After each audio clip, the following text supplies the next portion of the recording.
પશ્ચિમ બંગાળથી વિરોધ રોજીરોટી રળવા અર્થે સુરત આવ્યા. બીડી લેવા જાઓ છો કહી નીકળ્યા બાદ ગુમ થયા. મિસિંગ ફરિયાદ કરી તેમના મિત્રોએ પોલીસ કમિશનરને અરજી કરી મદદ માંગી.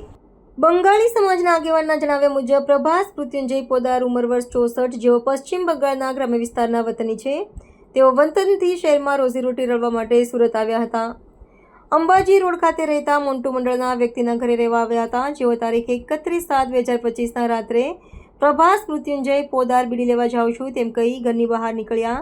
તેમજ કલાક કરતાં વધુ સમય જતાં મોન્ટુ મંડલે તેમના મિત્રોને હકીકત જણાવી.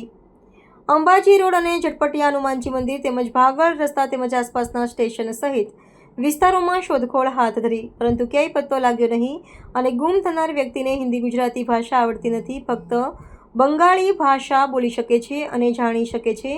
ત્યારે તમામ મિત્રોએ સુરત પોલીસ સ્ટેશનમાં ગુમ થયાની ફરિયાદ નોંધાવી હતી અને ગુમ થનાર વ્યક્તિ શરીરે મધ્યમ બાંધો, રંગે ઘઉંવણો ચહેરો, લંબગોળ ઊંચાઈ આશરે 5x5 જેટલી છે, વાળ કાળા સફેદ, જેના શરીરને ભૂખરા ગીરે રંગનો શર્ટ તથા કાળા રંગનું પેન્ટ પહેરેલ છે અને પગમાં ચપ્પલ પહેરે છે અને બંગાળી ભાષા બોલે છે અને ઓછું સાંભળે છે. બીડી પીવાની આદત છે અને તેઓની પાસે મોબાઈલ નથી અને અઠવા પોલીસ સ્ટેશનમાં ગુમ થયાની ફરિયાદ નોંધાવી હતી, પણ તે વ્યક્તિ મળ્યા નથી. ત્યારે આજે પોલીસ કમિશનર સમક્ષ અરજી કરીને આ વ્યક્તિને શોધવા માટે પોલીસ પાસેથી મદદ માંગી હતી અને લોકોને પણ અપીલ કરી છે કે આ વ્યક્તિને જો કોઈની ભાળ મળે તો નજીકના પોલીસ સ્ટેશનને જાણ કરવા વિનંતી કરી.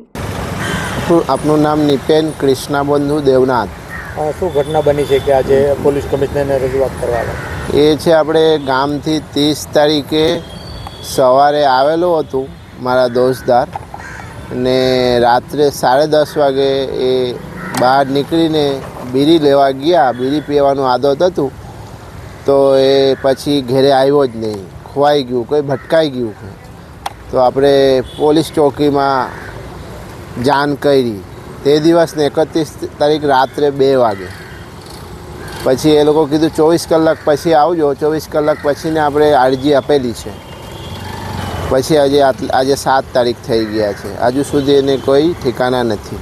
કઈ જગ્યાનો મૂળ વતની છે અને શું લાગે છે એમનું મગજની કે તબિયત બધું બરાબર હતું? એની મગજ તબિયત બધું બરાબર હતું, થોડું ઓછું સાંભળતું હતું.